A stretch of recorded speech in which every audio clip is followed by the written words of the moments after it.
आवेदन दिया, 2018 में चयन हुआ, 2019 में सब इंस्पेक्टर बनने की ट्रेनिंग भी हो गई, लेकिन अब 2021 के 6 महीने बीतने जा रहे हैं। आज तक हजारों युवाओं को सब इंस्पेक्टर की भर्ती में आवेदन के 5 साल बाद भी ट्रेनिंग लेने के बावजूद न नियुक्ति मिली न सैलरी। 2022 में उत्तर प्रदेश चुनाव किसके चेहरे पर होगा? अभी से केशव प्रसाद मौर्य कहते हैं कि केंद्रीय नेतृत्व तय करेगा, लेकिन 5 साल बाद भी ट्रेनिंग लेने के बावजूद सब इंस्पेक्टर पद की नौकरी और सैलरी कब उत्तर प्रदेश में चयन करके बेरोजगार छोड़ दिए गए युवाओं को मिलेगी, कोई नहीं बताता। अधर में लटके हुए सैलरी मिलती नहीं है, तारीख पर तारीख के चलते नौकरी नहीं पा पाए। दरोगा कहलाने से पेट नहीं भरता। आज तक लटकी हुई है।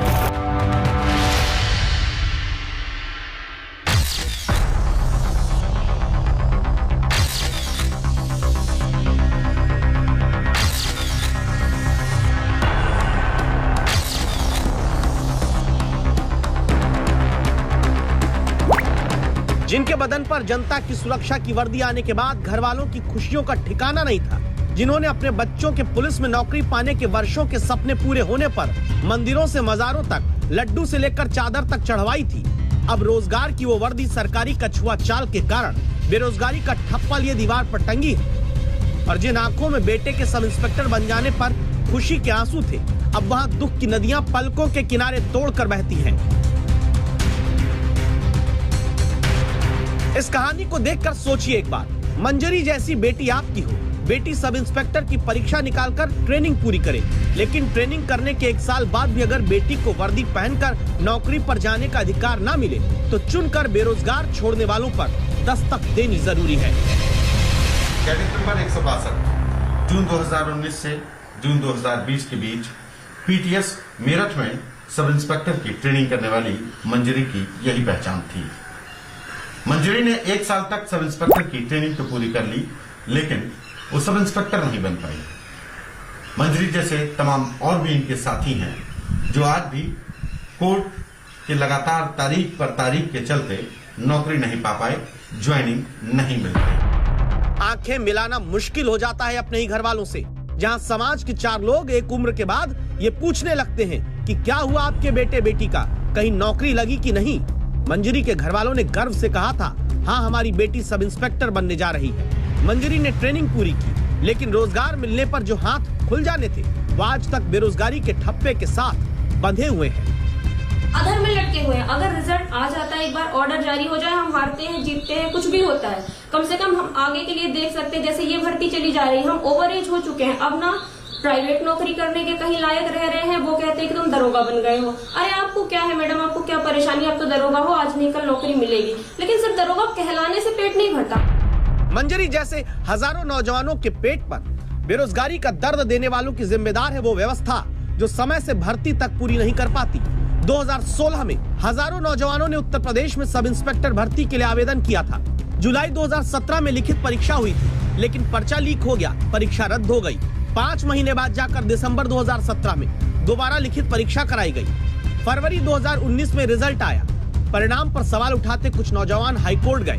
हाईकोर्ट नए सिरे से रिजल्ट तैयार करने को कहता है। सरकार हाईकोर्ट के फैसले के खिलाफ सुप्रीम कोर्ट जाती है। जून 2019 से जून 2020 तक इस बीच चयनित 2486 युवाओं की सब इंस्पेक्टर के लिए पुलिस ट्रेनिंग सरकार शुरू करा देती है, लेकिन जून 2020 में ही सुप्रीम कोर्ट चयनित दरोगाओं की पासिंग आउट परेड पर रोक लगा देता है। फरवरी 2021 से सुप्रीम कोर्ट में युवाओं को नियुक्ति देने का मसला ऑर्डर के तौर पर सुरक्षित रखा हुआ है, लेकिन आवेदन के 5 साल बाद और सुप्रीम कोर्ट में रिजर्व रखे ऑर्डर के 5 महीने बाद भी साफ नहीं कि मंजरी जैसे हजारों युवाओं को नौकरी मिलेगी भी या फिर नहीं।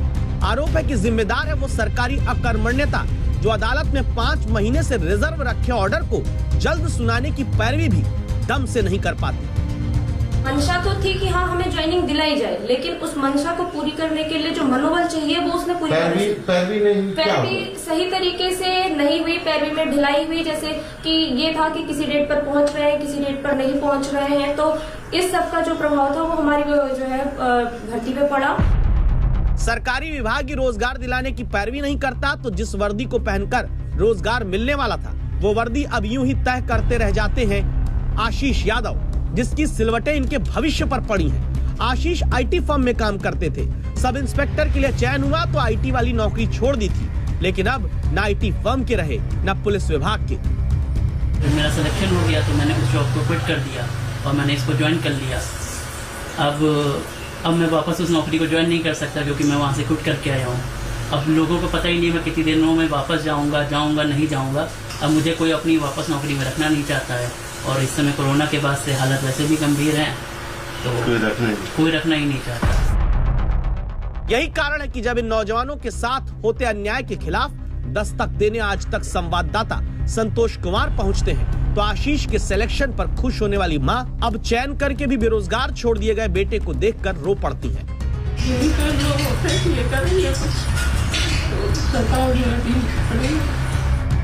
ऐसा नहीं कि उत्तर प्रदेश में बहुत ज्यादा पुलिस वाले हैं। लोकसभा में गृह मंत्रालय की तरफ से इसी साल बताया गया कि जब देश में पुलिस विभाग में 5,31,000 पद खाली हैं, तो यूपी में अकेले 1,11,865 पोस्ट पुलिस वालों की खाली पड़ी है। जब आज तक ने उत्तर प्रदेश पुलिस भर्ती और प्रमोशन विभाग के प्रमुख आर.के. विश्वकर्मा से बात की तो उन्होंने बिना कैमरे पर आए कहा, जल्द अदालत में लटकी हुई भर्तियों के मामले का हल निकालेंगे।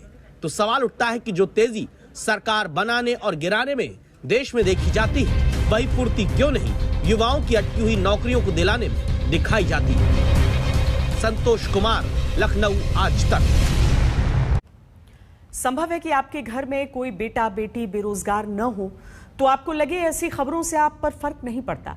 संभव है कि आपको लगे कि अरे ये तो सरकारी नौकरी पाने के लिए परेशान लोगों की खबर है, आपको क्या चिंता करनी। तो ऐसा सोचने वाले लोग अपना नुकसान भी सरकारी बेरोजगारी के कारण कैसे करते हैं, जानिए। भर्ती प्रक्रिया लटकती है तो सरकारी दफ्तर में काम का बोझ बढ़ता है। कम लोगों के ऊपर ज्यादा काम होने के कारण आम इंसान की फाइल, जनता का काम सरकारी दफ्तर में लटकता जाता है। सरकारी दफ्तर में फाइलों का अंबार लगता जाता है तो भ्रष्टाचार जन्म लेता है। जल्दी काम कराने के बदले रिश्वत का लेन देन शुरू हो जाता है। उदाहरण के तौर पर पुलिस में भर्ती पूरी नहीं होगी तो अपराध बढ़ेगा। इसीलिए ऐसे मुद्दे देखिए, दस्तक दीजिए, आवाज उठाइए, वरना कीमत आपको ही आखिरकार भरनी पड़ेगी। अब राजस्थान चलते हैं क्योंकि बेरोजगार बनाने में सर्वदलीय एकता देखने को मिलती है। राजस्थान की कहानी और भी गंभीर है, जहां सरकारी स्कूलों में कंप्यूटर तो खरीद कर रखे गए, लेकिन 2014 से